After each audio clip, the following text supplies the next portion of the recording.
नमस्कार, खबरों की खबर में आपका स्वागत है। मैं हूं संकेत उपाध्याय। दिल्ली के मुख्यमंत्री अरविंद केजरीवाल को दिल्ली की शराब नीति जो मामला है उसमें सीबीआई ने पूछताछ के लिए समन किया है, तो उनका भी बुलावा आ गया। सीबीआई ने उन्हें पूछताछ के लिए रविवार 16 अप्रैल को बुलाया है।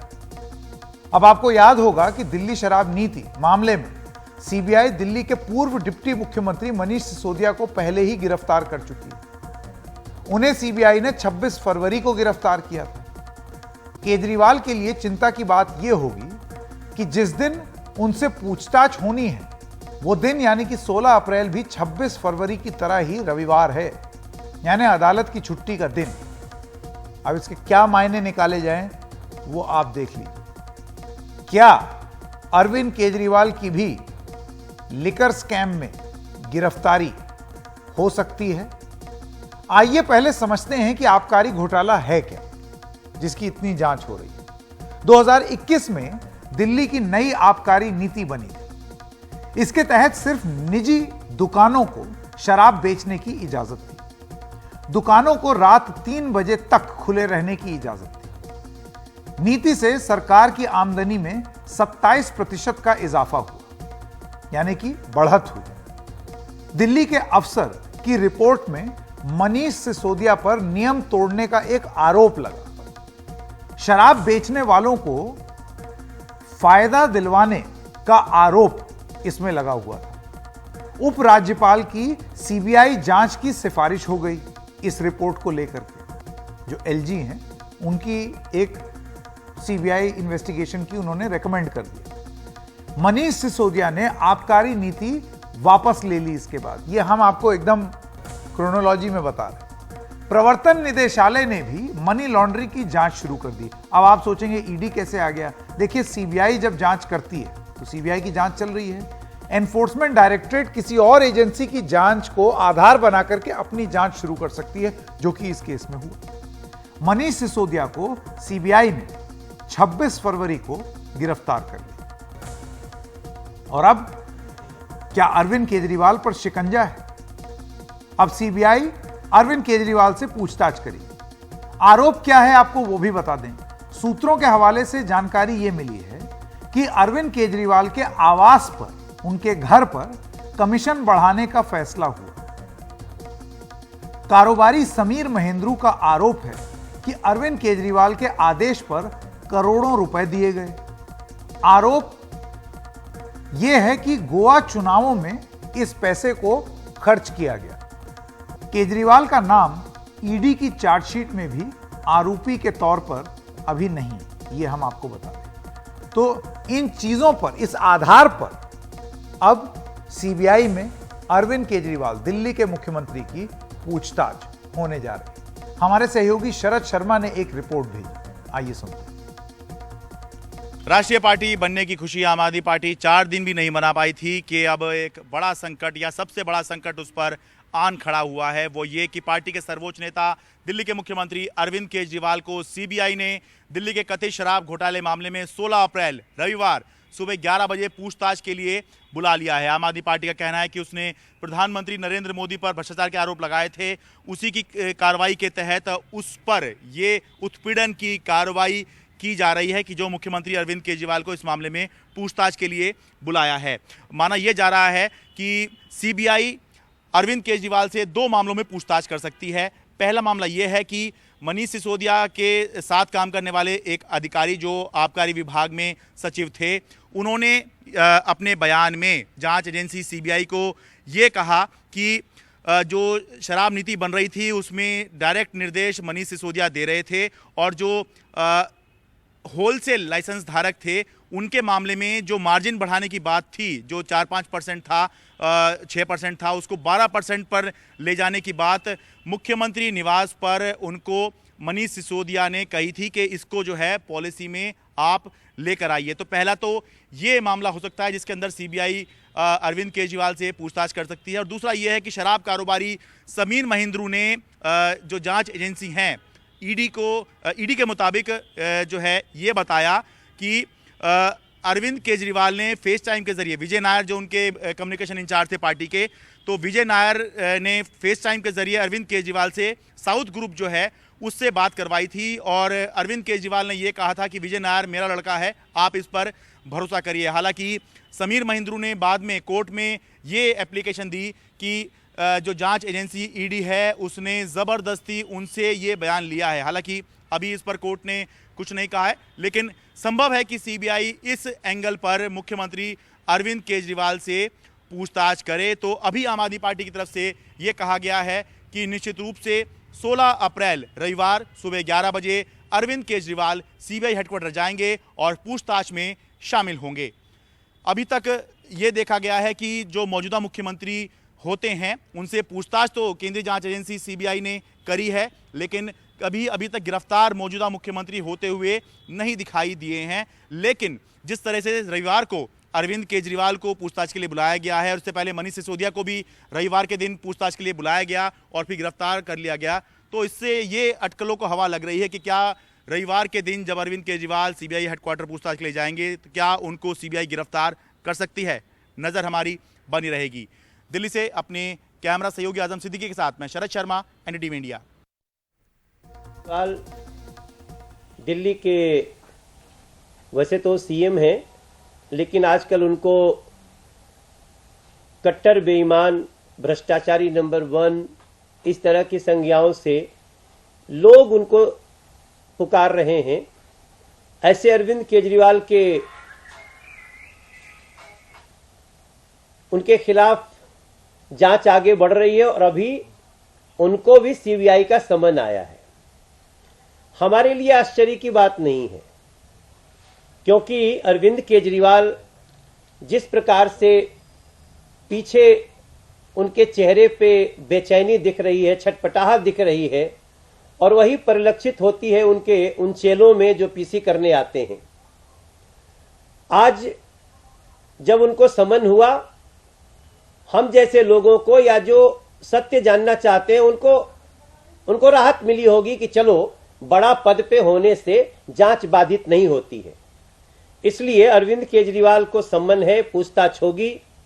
दिल्ली की जनता बहुत राहत महसूस कर रही है। मैं सीधे अपनी लोकसभा से आ रहा हूं और जैसे ही पता चला कि अरविंद केजरीवाल को सम्मन हुआ है, पूछताछ होगी, वहां जो लोग बैठे थे, कथा हो रही थी वहां पे, लेकिन वहां बैठे मैं थोड़ा सा उसे बोल दिया था कि एक पीसी करना पड़ेगा मुझे, मैं मीडिया से मिलना है, जा रहा हूं, अरविंद केजरीवाल को समन आया है, तो लोग तालियां बजाए।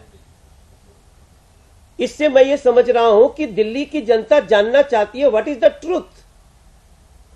और अरविंद केजरीवाल को ये समन आना दिल्ली की जनता को खुशी है, इस राहत है कि हम सत्य तक पहुंचेंगे।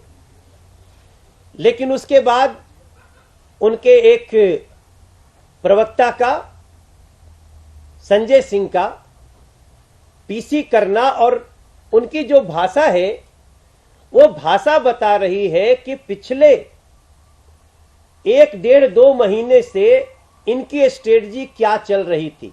कैसे मोदी जी को गाली दो, कैसे बीजेपी को गाली दो, क्योंकि जब ये सिचुएशन आएगा तो हम कहेंगे कि देखो देखो हम गाली दे रहे थे इसलिए ऐसा हो गया। मैं अब स्वागत करना चाहता हूं दिल्ली सरकार में मंत्री, शिक्षा मंत्री आतिशी मारलेना जी हमारे साथ जुड़ गए हैं। आपका बहुत बहुत स्वागत आतिशी जी हमारे साथ जुड़ने के लिए। मेरा पहला सवाल, ये जो सीबीआई का समन आया है, संडे के लिए आया है, इसको आप किस तरीके से देखती हैं? देखिए संकेत जी, ये तो होना ही था।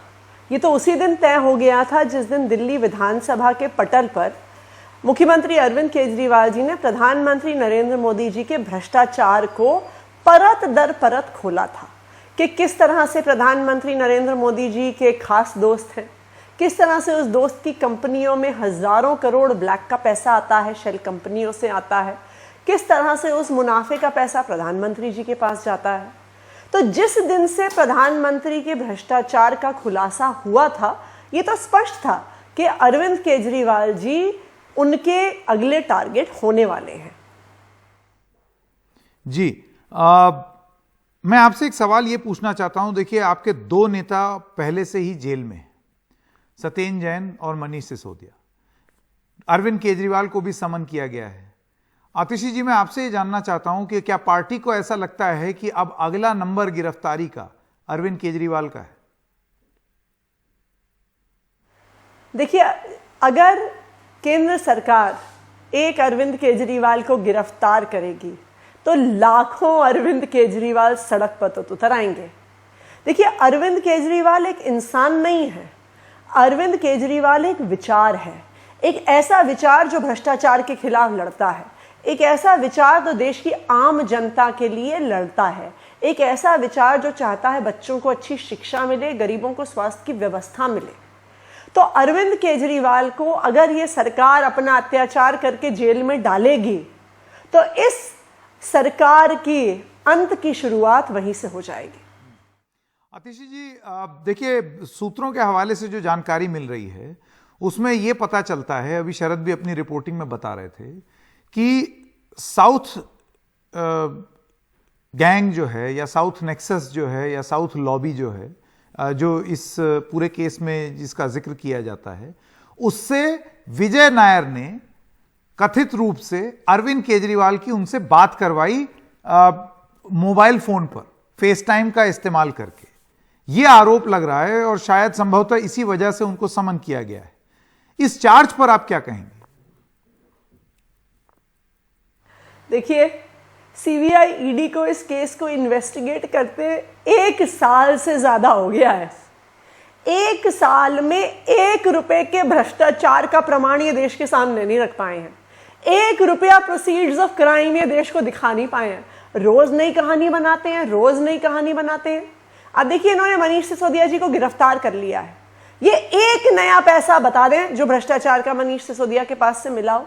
उनके घर से कुछ नहीं मिला, उनके लॉकर से कुछ नहीं मिला, उनके पैतृक गांव से कुछ नहीं मिला, उनके ऑफिस से कुछ नहीं मिला, उनके ससुराल से कुछ नहीं मिला, उनके मामा के घर से, चाचा के घर से कहीं कुछ नहीं मिला। फिर ये कहते हैं कि नहीं नहीं नहीं नहीं, नहीं मनीष सिसोदिया जी ने बहुत सारे फोन तोड़ डाले। अब उसका भी खुलासा हो गया कि जो कह रहे थे 10-10 फोन तोड़ डाले, उसमें से आधे फोन सीबीआई के पास पड़े हैं, बाकी आधे न्यूज है। कोई उनके ड्राइवर का फोन है, कोई उनके पीए का फोन है, जिसमें मनीष सिसोदिया जी ने नया सिम डाल के नया सिम एक्टिवेट किया था। भाई, अब फोन में सिम डालना, सिम को एक्टिवेट करने के लिए क्या ये गुनाह हो गया है क्या? इसके लिए कोई जेल जाएगा क्या? पर अब उनके हाथ में ये मोदी जी की एजेंसियां हैं, वो जिसको चाहे जेल में रखें, जिसको चाहे सजा दें। तो देखिए, ये मनीष सिसोदिया जी अब कई 1.5 महीने से जेल में है, कोई सबूत सामने आया? कुछ नहीं सामने आया। तो अब अरविंद केजरीवाल जी के बारे में झूठे खबरें प्लांट करनी शुरू कर दी। कोई भी सबूत है आपके पास? कोई भी सबूत नहीं है। देखिए, सच्चाई हमारे हक में है, आज नहीं तो कल सच्चाई सामने आएगी ही। आतिशी जी, अभी कुछ दिन पहले ही आप लोग जश्न मना रहे थे राष्ट्रीय पार्टी बन जाने की, और शरद की रिपोर्ट में मैं उसकी कमेंट्री भी सुन रहा था, जिसमें उसका ये कहना है कि कुछ ही दिनों में राष्ट्रीय पार्टी बनने के बाद ये एक्शन हुआ है, समन किए गए हैं। तो क्या आपकी पार्टी कोई कोरिलेशन देखती है आपके राष्ट्रीय पार्टी बनने में और इस एक्शन में? देखिए, कोरिलेशन तो स्वाभाविक है। अरविंद केजरीवाल एक ऐसा नेता है जो प्रधानमंत्री नरेंद्र मोदी जी की आंखों में आंखें डालकर उनके भ्रष्टाचार को उजागर करता है। आम आदमी पार्टी एक इकलौती पार्टी है जो संसद में खड़े होकर आवाज उठाती है कि अडानी पर जेपीसी की जांच क्यों नहीं होती है। कौन करता है ये? कोई आवाज नहीं उठाता। सब डर जाते हैं, सब भारतीय जनता पार्टी की वॉशिंग मशीन में धुल जाते हैं। और ये भारतीय जनता पार्टी की एसओपी है, पहले नेताओं को डराओ, धमकाओ, ईडी सीबीआई का केस करो, वो भारतीय जनता पार्टी में आ जाएंगे तो सारे केस खत्म कर दो, नहीं आएंगे तो जेल में डाल दो। मैं आपको ये बता रही हूं, आज अगर मनीष सिसोदिया और सत्येंद्र जैन भारतीय जनता पार्टी में चले जाएं, वो कल जेल से बाहर हो जाएंगे। सारे ईडी के केस खत्म, सारे सीबीआई के केस खत्म। क्यों? क्योंकि आम आदमी पार्टी को खत्म करना है, हमारे संघर्ष को खत्म करना है, हमारी आवाज को खत्म करना है। लेकिन आम आदमी पार्टी डरने वाली नहीं है। आम आदमी पार्टी ये लड़ाई लड़ती रहेगी। मेरा आखिरी सवाल, विपक्षी एकता को लेकर के तमाम सवाल उठाए जाते हैं और हमने देखा कि राहुल गांधी जब डिस्क्वालीफाई हुए तो उसमें आम आदमी पार्टी ने अपने विरोधी तेवर कांग्रेस पार्टी के प्रति उसको थोड़ा सा नर्म किया। ऐसे में आपको लगता है कि इस समन के बाद विपक्षी एकता को कोई उम्मीद दिख सकती है? देखिए, विपक्ष में बहुत पार्टियां हैं, उन पार्टियों से हमारे मतभेद जरूर हो सकते हैं, लेकिन आज सवाल यह है कि भारतीय जनता पार्टी हर विपक्षी पार्टी के अस्तित्व को ही खत्म करना चाहती है। देखिए, किसी पार्टी से हमारी विचारधारा नहीं मिलती, किसी पार्टी के खिलाफ हम इलेक्शन लड़ते हैं, कभी हम जीतते हैं, कभी कोई दूसरी पार्टी जीतती है। यह तो लोकतंत्र में किसी भी पार्टी का अधिकार है अपनी विचारधारा होना। आज जो भारतीय जनता पार्टी कर रही है वो विपक्ष की हर पार्टी का अस्तित्व खत्म करने का प्रयास कर रही है और हम इसका विरोध करते हैं, चाहे विपक्ष की पार्टियों से हमारे मतभेद जरूर हैं। आतिशी जी, बहुत बहुत धन्यवाद हमारे साथ जुड़ने के लिए। इस वक्त हमारे साथ शाजिया इल्मी, नेता भारतीय जनता पार्टी भी हैं, और एपी सिंह, पूर्व निदेशक सीबीआई। शाजिया जी, सबसे पहले तो मैं आपको एक राइट टू रिप्लाई दूं, क्योंकि आतिशी ने अपना पक्ष रखा है, तो भारतीय जनता पार्टी इसको किस तरीके से देखती है? आम आदमी पार्टी ने स्पष्ट कर दिया है कि ये बदले की भावना से की गई कार्रवाई है, क्योंकि उन्होंने संकेत जी, राइट टू रिप्लाई तो मैं दूंगी, लेकिन आपके पास भी तो राइट टू क्वेश्चन था, तो आपने राइट टू क्वेश्चन अपना मौका गवा दिया एंकर होने के बावजूद। जैसे कि आप उनसे सवाल, मैं बताती हूँ आपको, अगर मैं आपकी जगह होती तो मैं सवाल पूछती कि अभी तो बात अदानी जी की हो नहीं रही है, सुप्रीम कोर्ट पर वो तो जांच चल रही है, लेकिन ये जो विजय नायर का, समीर महिंद्रू का 160 फोन्स का, सिम कार्ड्स का पूरा जो घालमेल है, उसके बारे में वो क्या कहेंगी? क्या वो कुछ बोली क्या आतिशी जी? बहुत ही नाकाम तरीके से क्यूट बनने की कोशिश करी थी और डर के मारे उनकी आवाज कांप रही थी। क्या वो बताने की कोशिश करेंगी कि क्या हुआ, 2% से 12% कमीशन कैसे हो गया, ब्लैक लिस्टेड कंपनीज को मौका कैसे दिया गया, क्या रिश्ता था इंडो स्पिरिट्स का, लिकर कंपनी का, और विंडो फार्मा का, और पड़नौर कंपनी का? ये आपने सवाल पूछते तो अच्छा रहता है। दिनेश अरोड़ा जैसे आप भी बड़े क्यूट से बन गए, वो भी बड़ी क्यूट बन गई। नहीं, मुझे ये व्यक्तिगत टिप्पणी आपकी अव्वल तो ठीक नहीं लग रही, और दूसरी पता नहीं आप क्या इंगित करना चाह रही हैं। मैं अपनी पोजीशन देखिए आपके सामने, कोई भी राजनीतिक दल, चाहे वो भाजपा हो या आम आदमी पार्टी, मुझको पत्रकारिता का लेक्चर ना दे।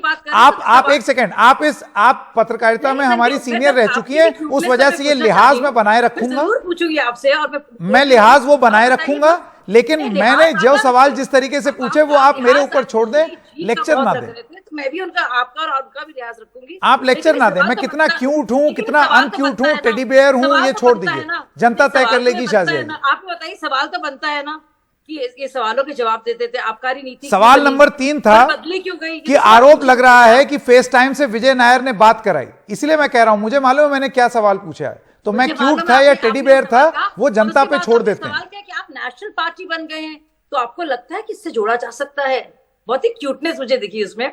तो मैं बता दूं आपको, शायद आपको जानकारी नहीं इस बात की, संकेत जी अखबार पढ़ा कीजिए, फॉलो अप किया कीजिए। ये जब से आबकारी नीति में सेल्स और कंजम्पशन बढ़ा है और उसके बावजूद राजस्व नहीं बढ़ा, और जब से पूरी की पूरी पॉलिसी बदली गई और ब्लैक लिस्टेड कंपनियों को इसमें लाया गया और होलसेल कंपनियों को मैन्युफैक्चरिंग और रिटेल से जोड़ दिया गया, जो कि कभी होता नहीं था, और जब जिसको लेकर जो एक रेफरेंडम की बात होती थी कि कंसेंसस लिया जाएगा, तो उसमें झूठे ईमेल्स गए, और जिसमें समीर महिंद्रू के पकड़ने के बाद जिसने बाकायदा बताया, जिससे इंफॉर्मेशन मिली और जिसके डिजिटल ट्रेल मिले हैं, यानी कि उनसे फोन से, और उन्हीं फोन में जिसका जिक्र आपने किया, मैं जरूर इसको एक्नॉलेज भी करूंगी संकेत जी, कि आपने उसमें कोई सवाल पूछा कि भाई विजय नायर और समीर महिंद्रू का क्या लेना देना है, जो लिकर माफिया के लोग हैं वो क्यों फोन कर रहे हैं आम आदमी पार्टी के सलाहकार को और अरविंद केजरीवाल को? क्या जरूरी था दिखाना कि भाई यही है, तो आप सही इंसान को पैसा दे रहे हैं, बेनिफिशियरी हम ही लोग हैं ये? और जो आरोप लगे हैं वो काफी सीरियस आरोप हैं। अगर आप देखेंगे डिस्ट्रक्शन ऑफ एविडेंस को लेकर, और अगर वो भी आप नहीं मानेंगे तो वो पॉलिसी फिर वापस क्यों ली, ये भी तो सवाल होता है ना। और जिस दिन जांच के ऑर्डर दिए गए उस पर इतने ढेर सारे फोन क्यों तोड़े गए? अच्छे खासे महंगे फोन है ये, तो फिर आम आदमियों की पार्टी है, आम लोगों की। तो ये हुआ क्या? मतलब मुझे ऐसा लगा, मैं भी एंकर रही हूँ तो मुझे लगा नहीं वो ठीक है, वो आपको लगा आप एंकर थी, लेकिन अब आप भारतीय जनता पार्टी की प्रवक्ता हैं, तो आप एक नेता हैं, तो आप नेता की तरह सवाल पूछ रही हैं। मुझे मेरी पत्रकारिता करने दीजिए। मुझे बहुत खुशी है इस बात की कि मैं आम आदमी पार्टी की नेता नहीं हूँ। नहीं तो मुझे भी भ्रष्टाचार कर मैं ना बीजेपी का नेता हूं ना आम आदमी पार्टी का नेता हूं, और मुझे बेहद खुशी होती है जब ना आम आदमी पार्टी मुझे पसंद करे और ना ही मेरे सवाल भारतीय जनता पार्टी को पसंद आए। बहुत बहुत धन्यवाद शारजा जी आपका मेरे साथ जुड़ने के लिए। आगे बढ़ते हैं। देखिए इसको व्यक्तिगत नहीं बनाते हैं। देखिए एक सेकंड, जनता का वक्त जाया होता है, इसको व्यक्तिगत नहीं बनाते हैं शारजा जी, ये ठीक नहीं है, ये आपको भी सूट नहीं करता, मुझे भी शोभा नहीं देता। बहुत बहुत धन्यवाद। एपी सिंह पूर्व निदेशक सीबीआई के हमारे साथ जुड़ गए हैं। एपी सिंह जी, सीबीआई की कार्रवाई पर तमाम सवाल इससे पहले भी उठ चुके हैं।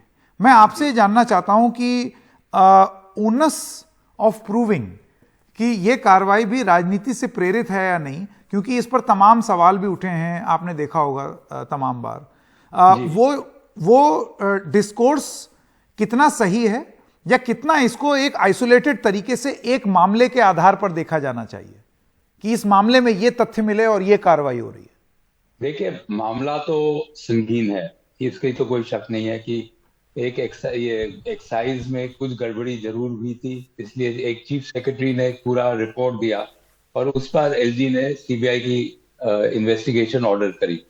तो सीबीआई का रोल इसमें है कि पता लगाना है कि साहब इसमें कुछ क्या क्या कमियां थी, मैलिफाइड इंटेंशंस थे और कौन कौन इसमें इन्वॉल्व थे। तो जहां तक ये सीएम की बात है कि उनको बुलाया जा रहा है, अब ये तो है नहीं कि वो ना एफआईआर में है ना चार्जशीट में है, तो इट्स क्वाइट पॉसिबल कि इसको एज अ विटनेस बुला रहे हैं। ये बड़ी नॉर्मल चीज है कि ये कैबिनेट के पार्ट हैं और सीबीआई जानना चाहती है कि ये किस लेवल पर ये सारे डिसीजन हुए, या सिसोदिया जी ने अपने से डिसीजन लिए या नीचे वालों ने लिए या सीएम के लेवल पर हुए। तो ये तो कोई मेरे समझ से ये कोई अनयूजुअल चीज नहीं है। ये तो देखना पड़ेगा जब इनकी एग्जामिनेशन हो जाती है अरविंद केजरीवाल जी की, तो उसके बाद फिर नेक्स्ट स्टेप सीबीआई क्या लेती है। तो ये पहला स्टेप तो कोई बहुत अलार्मिंग नहीं है, अलार्मिंग नहीं है, ये नॉर्मल कोर्स में इन्वेस्टिगेशन में। अब इसमें सिर्फ मान लो कोई सिटिंग चीफ मिनिस्टर है तो लेफ्टिनेंट गवर्नर को जरूर आपको इन्फॉर्म करना चाहिए कि साहब आप उनको बुला रहे हैं। हाँ। और नॉर्मली कर्टसी में जो हमारे टाइम में जब हम लोग थे तो हो सकता था कि हम जाके चीफ मिनिस्टर से मिल लेते, कोई सीनियर ऑफिसर जाके सीएम से मिल लेते, सीएम को हम अपने ऑफिस में नहीं बुलाते। पर ये कोई बहुत इंपॉर्टेंट चीज नहीं है। उनको बुलाया है तो ये बोल रहे हैं कि ये जाएंगे और उनसे पूछताछ की जाएगी। तो ये बहुत कोई रेडिकल स्टेप नहीं है। अब मान लो इनको बाद में अरेस्ट कर दें तब ये बात दूसरी हो जाएगी जी। पर अभी ये ना चार्जशीट में है ना ये एफआईआर में है, तो इसलिए मेरे को नहीं लगता कि ये बहुत मतलब इसको इतना लेवल इसकी बढ़ाने की बात भी है। बिल्कुल। एपी सिंह जी, पूर्व निदेशक सीबीआई, आपका बहुत बहुत धन्यवाद हमारे साथ जुड़ने। Thank you. रुक करते हैं हमारी अगली खबर का। कर्नाटक में भारतीय जनता पार्टी की मुश्किल खत्म होने का नाम ही नहीं ले रही। उत्तर कर्नाटक के कद्दावर लिंगायत नेता लक्ष्मण सावदी ने भारतीय जनता पार्टी छोड़ कांग्रेस का दामन थाम लिया है। उन्हें अथनी से बीजेपी ने टिकट नहीं दिया। उन्होंने एमएलसी के तौर पर भी इस्तीफा दे दिया है। अब तक बीजेपी के 5 बड़े नेता इस्तीफा दे चुके हैं, जिनमें एमएलए और एमएलसी दोनों शामिल हैं, और बहुत सारे ऐसे नेता हैं जो कि नाराज हैं, रूठे हुए हैं और अब फाइनल लिस्ट का इंतजार कर रहे हैं। तो क्या वो पार्टी जो ये दावा करती है कि वो क्राइसिस बहुत अच्छे से मैनेज करती है, क्या वो ये क्राइसिस कर्नाटका में मैनेज नहीं कर पा रही?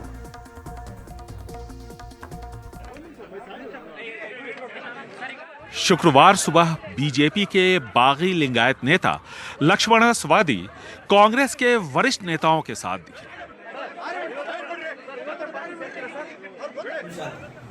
बाद में उन्होंने बीजेपी से खुद को अलग करने का ऐलान कर दिया, पार्टी को अपना त्याग पत्र सौंप दिया और कांग्रेस में शामिल हो गए। उन्हें उम्मीद है कि कांग्रेस पार्टी अथनी विधानसभा क्षेत्र से उन्हें टिकट देगी। इस्तीफा दिया, अभी कांग्रेस ज्वाइन हो रहा हूँ। इलेक्शन लड़ने के लिए मैं तैयार हो गए। लक्ष्मण सावदी के अलावा अनुसूचित जाति के विधायक नेहरू ओलेकर, कुमारास्वामी और गुलहट्टी शेखर के साथ कुरबा एमएलसी आर शंकर भी बीजेपी से किनाराकशी कर चुके हैं। कर्नाटका में अनुसूचित जाति के 17% वोट है, लिंगायत 18% और कुरबा 9% के आसपास। नाराज लिंगायत नेता जगदीश शेट्टार भी हैं और कुरबा नेता ईश्वर अप्पा भी। लौटते हैं लक्ष्मण सावदी की तरफ। 2011-12 में अपने 2 दूसरे साथी विधायकों के साथ लक्ष्मण सावदी अश्लील फिल्म देखते हुए विधानसभा सत्र के दौरान पकड़े गए थे। तब डीके शिव कुमार से लेकर कांग्रेस के सभी नेता लक्ष्मण सावदी को ब्लू बॉय कहकर पुकारते थे। आज कांग्रेस में शामिल होते ही वो ब्लू आइड बॉय हो गए। आखिर कैसे? हमारा विरोध राजनीतिक और वैचारिक हो सकता है, व्यक्तिगत नहीं। मोदी जी तो व्यक्तिगत दुश्मनी निकालते हैं, जो ऐसा वो राहुल गांधी जी और कांग्रेस से या दूसरे विपक्षी नेताओं से निकाल रहे हैं। हमारा यह मानना है कि हर तरह का विचार समाज में होना चाहिए। बीजेपी की पहली लिस्ट देर से आई। बताया गया कि यह सुनिश्चित करने की कोशिश की गई है कि किसी तरह की अफरा तफरी लिस्ट आने के बाद न मचे, लेकिन हुआ इसका उल्टा। हर तरफ हंगामा बढ़ता है। बीजेपी की क्राइसिस मैनेजमेंट टीम फिलहाल खुद को लाचार महसूस कर रही है। ऐसे में कांग्रेस और जेडीएस मौके का फायदा उठाने में लगी है। बेंगलुरु से कैमरामैन गोविंद मूर्ति के साथ निहाल खिदवई, एनडीटीवी इंडिया। और आइए अब बात करते हैं अंबेडकर जयंती की। वो दिन भर अखबार पढ़ते, रात भर किताबें, देश समाज की सीमाओं से दूर वो बाबा साहेब यूं ही नहीं बने। देश भर में आज उनके सम्मान में तो सब मस्तक थे ही, लेकिन 7 समंदर पार आज बाबा साहेब जयंती पर इक्वालिटी डे मनाया जा रहा है। नागपुर से लेकर के न्यू जर्सी तक उन्हें याद किया जा रहा है।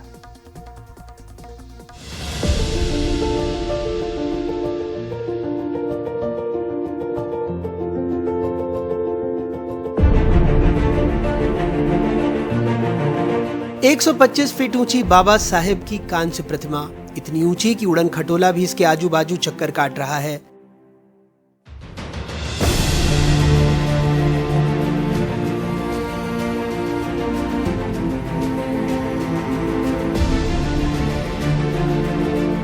तेलंगाना में इसका अनावरण हुआ है। बताया जा रहा है कि यह बाबा साहेब की दुनिया की सबसे ऊंची प्रतिमा है।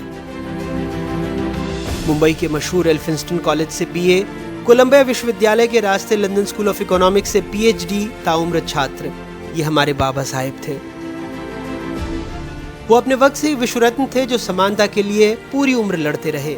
जैसी उनकी शख्सियत थी, वैसी ही विशाल प्रतिमा और जश्न न्यू जर्सी से नागपुर तक।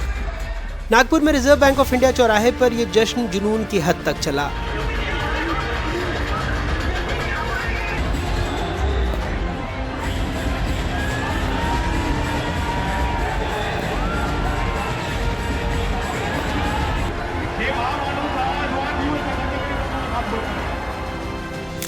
वहीं विश्वरत्न बाबा साहेब की जयंती पर अमेरिका के जर्सी शहर के सिटी काउंसिल हॉल में अमेरिकी अधिकारियों और भारतीय दूतावास के प्रतिनिधि की उपस्थिति में नीला झंडा, जिसके मध्य में अशोक चक्र और अमेरिकी झंडा साथ साथ लहराया गया।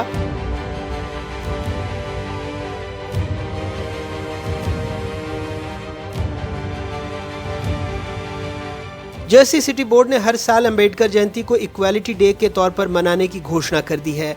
अमेरिका में 20 से ज्यादा शहरों में अंबेडकर जयंती मनाई जाएगी। मुख्य कार्यक्रम संयुक्त राष्ट्र में होगा, जिसमें यूएन के सेक्रेटरी जनरल भी हिस्सा लेंगे।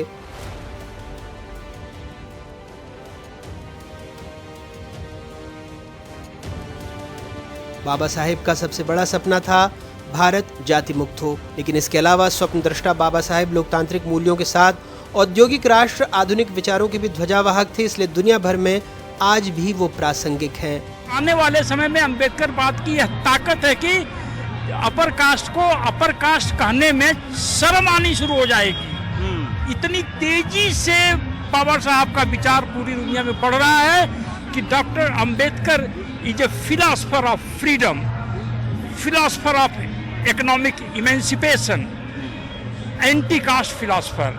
तो यह जिस तरह से साउथ अफ्रीका में मंडेला साहब की लड़ाई विदेशी धरती पर लड़ी गई और वहां से अपार्थाइड खत्म हुआ, उसी तरह से अब वह स्टेज आ गया है कि जाति व्यवस्था के खिलाफ लड़ाई न्यूयॉर्क की स्ट्रीट पर, टोक्यो पर, लंदन में होगी, पेरिस में होगी। तब जाकर के इस देश का जो हिंदू समाज मजबूरी में जाके सुधरेगा। ये बात मंदसौर में सच नजर आती है जब बीएसएफ में कांस्टेबल अर्जुन मेघवाल अपनी ही बारात में घिर गए। गांव में दबंग मीना समाज ने उनके साथ मारपीट की और संगीनों के साए में अगले दिन उनकी बारात निकल पाई।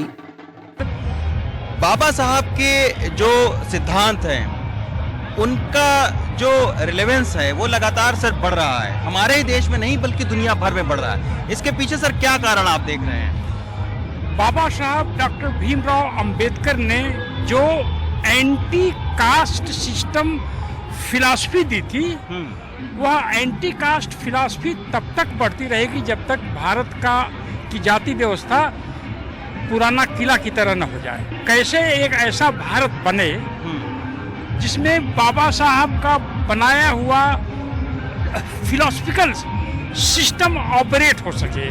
प्राइवेटाइजेशन के द्वारा दलित मिडिल क्लास को खत्म करना चाहते हैं। तो सबसे बड़ी जो बात बाबा साहब के सिद्धांत में है वो फ्रीडम। इंडिया में दलितों को अभी भी हर जगह हर काम करने की फ्रीडम नहीं है। आज कल ही एक दलित दूल्हे पर हमला हो गया राजस्थान में, क्योंकि वो घोड़ी पर सवार था। बाबा साहब ने कभी कहा था, मुझे पूजने की नहीं पढ़ने की जरूरत है। जब मंदसौर जैसी घटनाएं सामने आती हैं तो वाकई लगता है कि उन्हें आज भी पूजने की नहीं पढ़ने की जरूरत है। भोपाल से कैमरा पर्सन रिजवान खान के साथ अनुराग द्वारी, एडीटीवी इंडिया। प्रोफेसर सुखदेव थोराट शिक्षाविद हैं हमारे साथ। प्रोफेसर थोराट, मैं आपसे ये जानना चाहता हूं कि आज हमने जगह जगह देखा बाबा साहेब भीमराव अंबेडकर जयंती पर जश्न का माहौल था, जुलूस निकल रहे थे, लेकिन बाबा साहब की बहुत सारी बात, आपको लगता है कि जश्न और जुलूस के चक्कर में अगर वो होते तो आज शायद वो कोई और प्रतिक्रिया रखते, जिस तरीके से उनको सेलिब्रेट किया जा रहा है, विचारों को नहीं उनकी पर्सनालिटी को? मेरा ख्याल है जो सेलिब्रेशन हो रहा है, जो जलसा मनाया जा रहा है, वो तो हर साल होता है, लेकिन पिछले 2 साल से ये इसलिए बढ़ा है कि जो राष्ट्रवाद की कल्पना उन्होंने सामने रखी, जो लोकशाही की कल्पना उन्होंने सामने रखी, जो घटना का हिस्सा है, उसको लोगों को लग रहा है कि खतरा है। तो ये एक कंसर्न और फियर की वजह से जो बाबा साहेब को आगे बढ़ाने, उनके विचार को आगे बढ़ाने के लिए जो उनकी कमिटमेंट थी नेशन की, एक secular nation, socially inclusive nation, political democracy, जो सोशल डेमोक्रेसी भी हो, उसको लोग थोड़ा सा अंडरमाइन करते हुए देख रहे हैं और उनको खतरा लग रहा है। इसलिए बाबा साहेब को और उसका जल्लोष किया जा रहा है। मेरा ख्याल है वो इमोशनली नहीं है, तो वो वैचारिक भी है और पॉलिटिकल भी है। और डॉक्टर अंबेडकर साहब का ये एक इम्पॉर्टेंट बात जो है, जो और लीडर से भिन्न है, वो ये है, वो कट्टर राष्ट्रवादी थे, इसमें कोई डाउट नहीं है। जितना भी उनका कंट्रीब्यूशन है आप देखेंगे हर एक इशू पे है, इंडिपेंडेंट पे है, कॉन्स्टिट्यूशन पे है, रीऑर्गेनाइजेशन ऑफ स्टेट पे है, महिलाओं पे है हिंदू कोड बिल के थ्रू, लेबर पे है और शेड्यूल कास्ट पे तो है ही है। तो ये और माइनॉरिटीज पे उन्होंने लिखा हुआ है और किताबें लिखी है, तो वो कट्टर राष्ट्रवादी थे। लेकिन सबसे इम्पोर्टेंट बात डॉक्टर बाबा साहेब अम्बेडकर की दो दलितों को नहीं, जो सबको अच्छी लगती है और जो अप्रिशिएट करते हैं, वो ये है कि उन्होंने ये कहा कि हमारा नेशन सही नेशन बनना है, हमारी डेमोक्रेसी यदि सही डेमोक्रेसी बननी है, क्योंकि उनका कहना था कि we are a nation in making, we are a democracy in making. लेकिन डेमोक्रेसी को सही बनाना है, नेशन को सही बनाना है, तो कुछ चीजें हमें करनी पड़ेगी। उसके डिटेल में मैं नहीं जाऊंगा, लेकिन वो चीजें नहीं हुई तो नेशन खतरे में आ सकता है। जैसे उन्होंने कहा 26 नवंबर 1949 के लेक्चर में कि if Indian decided to take the creed about the nation, धर्म यदि धर्म राष्ट्र के ऊपर हो तो नेशन खतरे में आएगा। यदि पॉलिटिकल डेमोक्रेसी आइडियोलॉजी और पॉलिसी पे नहीं बेस होगी और कास्ट और रिलीजन से बेस पे होगी तो वो कम्युनल डेमोक्रेसी बन जाएगी। तो ये जो वार्निंग दी है और फिर उन्होंने सजेशन दी कि करना क्या चाहिए, ये किसी नेता ने नहीं कहा, ये अकेले डॉक्टर अंबेडकर थे। उन्होंने कहा, कॉशियस किया लोगों को और वार्न किया, और ये हो रहा है कि जो उन्होंने प्रिडिक्ट किया वो आज हमारे सामने है। इसलिए अंबेडकर साहब जो है ना आसमान पे उठा रहे लोग, यही नहीं अमेरिका में, यूके में, और उनका जल्लोद जो है बढ़ रहा है, उनमें कॉन्फिडेंस लोगों का बढ़ रहा है। ये बढ़िया पर्सपेक्टिव आपने दिया प्रोफेसर थोराट, बहुत बहुत धन्यवाद हमारे साथ जुड़ने के लिए, और अंबेडकर जयंती की आपको भी बहुत बहुत शुभकामनाएं। आइए अब रुक करते हैं एक और खबर का, और वो खबर कुछ ऐसे शुरू करते हैं कि ये एक आदेश है, एक प्रेस रिलीज है दिल्ली पुलिस की तरफ से, और इसमें ऊपर लिखा हुआ है प्राथमिकी अभियोग दैनिकी आदि को दर्ज करते समय सरल शब्दों के प्रयोग के संबंध में निर्देश। अब आप तय कर लीजिए ये सरल शब्द हैं या नहीं। ये दिल्ली पुलिस आयुक्त की तरफ से एक प्रेस विज्ञप्ति। आप सबको दिल्ली पुलिस की भाषा आसानी से समझ में आ जाएगी, इसको लेकर के एक कार्रवाई दिल्ली पुलिस ने किया है। अपने सभी थानों में एक नोटिस भेजा है जिसमें कहा गया है कि जो एफआईआर लिखी जाती है उनकी भाषा बहुत मुश्किल होती है, उसमें उर्दू फारसी के शब्द जो हैं वो बहुत ज्यादा होते हैं, लिहाजा उन शब्दों के बदले हिंदी या अंग्रेजी के आसान शब्द इस्तेमाल किए जाएं। दरअसल 2018 की एक याचिका में कहा गया था कि पुलिस की जो भाषा है उसमें उर्दू फारसी के बहुत से शब्द हैं जो समझ में नहीं आते, भाषा बड़ी जटिल होती है, शब्दकोश का सहारा लेना पड़ता है, और उनकी जगह हिंदी के सरल शब्द इस्तेमाल किए जाए। तो आखिरकार दिल्ली पुलिस ने एक सूची जारी करके उर्दू के करीब 380 शब्दों की जो इस्तेमाल न किए जाएं और उनकी जगह सीधे सरल आसान शब्द लिखे जाएं, इसकी एक सूची तैयार की। अब दिल्ली पुलिस का वर्जन है ये सरलीकरण का, और ये जो नोटिस था इसका जो हेडर है वो तो हमने आपको पढ़ के बता ही दिया, प्राथमिकी अभियोग दैनिकी आदि को दर्ज करते समय सरल शब्दों के प्रयोग के संबंध में निर्देश। शुरुआत तो सरलीकरण की आप देख ही सकते हैं किस तरीके की। आइए एक नजर डालते हैं कुछ शब्दों पर और उनके बदले कौन से शब्द इस्तेमाल किए जाने। फुल फ्रेम आपको स्क्रीन पर दिखाते हैं ताकि आपको एक अंदाजा मिल जाए। उर्दू शब्द है अहम, हिंदी में उसका शब्द बताया है विशेष, अंग्रेजी शब्द स्पेशल। फिर मुजरिम, हमने अक्सर देखा है, हिंदी फिल्मों में भी सुना है, अदालती कार्रवाई में भी। मुजरिम हिंदी शब्द बताया गया है कि अपराधी बोलिए भाई, और अंग्रेजी में बोलना है तो बोल दीजिए कल्प्रिट। फिर आता है असलियत, दिल्ली पुलिस कहती है असलियत नहीं वास्तविकता बोल लीजिए, सच्चाई बोल लीजिए, और अंग्रेजी में बोलना चाहें तो रियलिटी बोल लीजिए। फिर है इकरार, उसकी जगह वचन या वायदा बोल लीजिए, नहीं तो अंग्रेजी में प्रॉमिस बोल लीजिए। इत्तला, उसकी जगह बोलिए सूचना या इंफॉर्मेशन। इल्जाम यानी कि आरोप या चार्ज। इंतजाम यानी कि प्रबंध करना और बंदोबस्त यानी कि अरेंजमेंट। अच्छा, इसी लिस्ट में एक ऐसा शब्द आ गया जिसको कहते हैं इश्तेहार शोर गोगा। अब इसका हिंदी तो है ही नहीं, तो दिल्ली पुलिस कहती है कि इसका हिंदी भी इश्तेहार शोर गोगा, और अंग्रेजी शब्द ह्यू एंड क्राई नोटिस।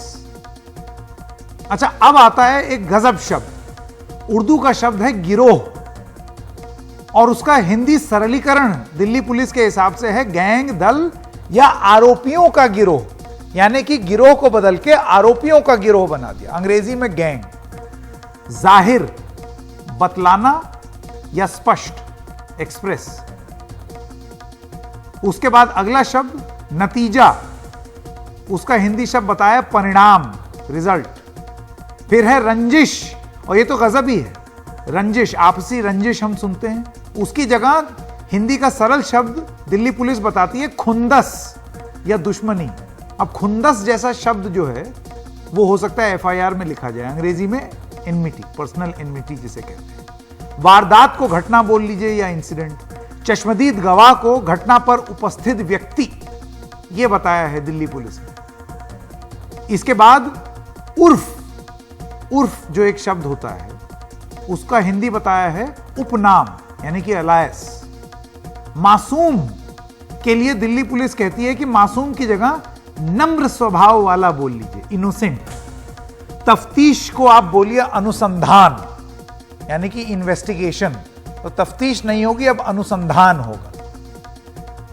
इसके बाद तेज धार हथियार को पैना हथियार बोलिए, शार्प वेपन। इतने सब शब्द हैं। दरअसल सूची तो बहुत लंबी है, लेकिन वो पूरा एक कार्यक्रम ही निकल जाता, तो हमने उसमें से कुछ ही शब्द उठाए। तो अब मान लीजिए कि अगर कहना है कि हत्या के मामले की तफ्तीश करने पर पाया गया कि राम उर्फ रामू इस मामले में मासूम है और असलियत में श्याम उर्फ शामू ने बलराम पर तेज धार हथियार से वार किया है, जिसके नतीजे में उसकी मौत हो गई। इन दोनों की पुरानी रंजिश थी। चश्मदीद गवाह ने यह वारदात होते देखी और बाद में शाम ने जुर्म का इकरार कर लिया। तो अब दिल्ली पुलिस की इस जगह सरलीकरण में जो भाषा उन्होंने प्रस्तावित की है, उसके हिसाब से अब एफआईआर इस तरीके की हो। हत्या के मामले का अनुसंधान करने पर पाया गया है कि राम उपनाम रामू नम्र स्वभाव वाला है और वास्तविकता में श्याम उपनाम शामू ने बलराम पर पैने हथियार से वार किया, जिसके परिणाम में उसकी मौत हो गई। इन दोनों की पुरानी खुंदस थी। उपस्थित व्यक्ति ने यह घटना होते देखी और बाद में श्याम ने अपराध का वचन दे दिया। तो अब आप तय कर लीजिए कि सरल क्या है और मुश्किल क्या है। लेकिन यह बात भी हम आपको बता दें कि बहुत सारे ऐसे शब्द हैं जो कि वाकई कठिन होते हैं, उर्दू में भी हैं और हिंदी में भी हैं। अगर कोई सरकारी आप सर्कुलर देख लें तो सिर पकड़ लेंगे, आप चक्कर खा के गिर जाएंगे, ऐसी ऐसी हिंदी के शब्द उसमें रहते हैं। पवन वर्मा जी जो हैं, उनसे हमने ये सवाल पूछा कि वो किस तरीके से इसको देखते हैं। अंग्रेजी में गालिब पर वो किताब भी लिख चुके हैं। आइए सुनते हैं पवन वर्मा क्या कहते हैं। देखिए, कोई ऐसा एक वाक्य या जुमला नहीं है हिंदी में जिसमें उर्दू का इस्तेमाल नहीं। और उर्दू और हिंदी जुड़वा बहन है। इसका कहने का मतलब यह है कि उनको मजहब के दायरे में मत देखिए। उर्दू मेरी भी जुबान है, उर्दू जो हिंदी के पंडित हैं उनकी भी जबान है। हो सकता है कि पढ़े लोग उर्दू पढ़े ना हो, या बहुत से लोग हिंदी में निपुण न हो, पर दोनों ही जबान इस देश में इस तरह से मिली जुली है कि एक को दूसरे से अलग करना मुश्किल है। हाँ, आप ये कर सकते हैं कि एक सरलीकरण कर सकते हैं। जो ऐसे कुछ शब्द हैं उर्दू के जो कि आम उर्दू बोलने वालों को भी शायद समझ ना आए, या जिनका अब एक प्रासंगिकता कम होती चली गई है, उनको आप हटाएं। उस तरह से आप हिंदी का भी कर सकते हैं। पर इस तरह का मैं समझता हूं एक फरमान कि अब हम उर्दू के वर्ड हटा देंगे, कल को तमिलनाडु में वो कहेंगे हम हिंदी के वर्ड हटा देंगे। ये जो भाषा पे जो एक संघर्ष आप इस देश में पैदा कर रहे हैं, उसमें बहुत सी परेशानियां ही नहीं, मैं समझता हूं उसमें देश की एकता पर भी प्रभाव हो सकता है। तो हमारा देश linguistically it's one of the richest countries in the world. यहां 24 समृद्ध भाषाएं हैं जो प्राचीन से चली आई, जिनकी अपनी वोकैबुलरी है, जिनकी अपनी स्क्रिप्ट है। आपको आश्चर्य होगा कि ऐसी बहुत सी भाषाएं हैं जिनकी स्क्रिप्ट नहीं है, बोली जाती जरूर है, पुरानी स्क्रिप्ट है, लिटरेरी कॉर्पस है। अब इन भाषाओं में अगर आप ये संघर्ष करना शुरू कर दें तो मैं समझता हूं गलत। ये थे एम्बेसडर पवन वर्मा जो अपनी बात रख रहे थे। सीधी सी बात यह है कि आम जनमानस के लिए ये FIR या पुलिसिया कार्रवाई होती है या कोर्ट अदालत, एक कोई प्रक्रिया पुरानी चली आ रही है, बिल्कुल बदलिए, लेकिन उसको आसान बनाइए, सही मायने में सरल बनाइए, भाषा की टांग मत तोड़िए। एक छोटे से ब्रेक के लिए रुक रहे हैं, खबरों की खबर जारी रहेगी।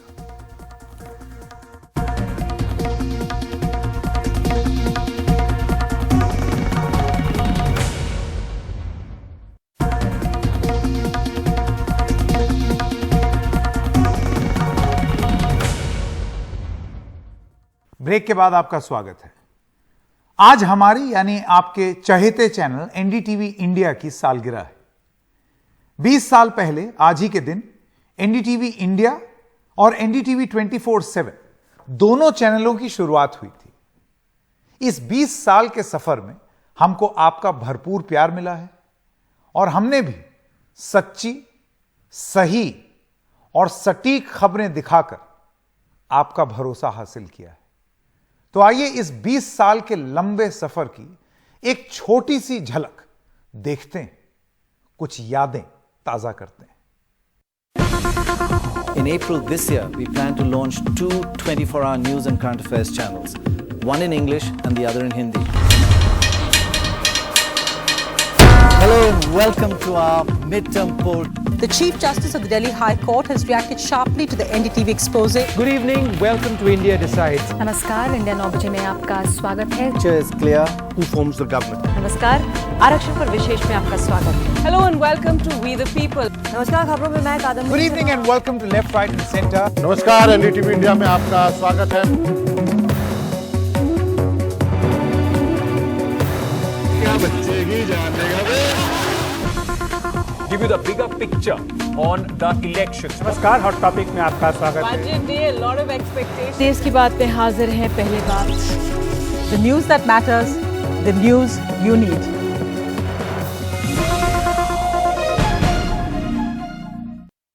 और खबरों की खबर में आज इतना ही। नमस्कार।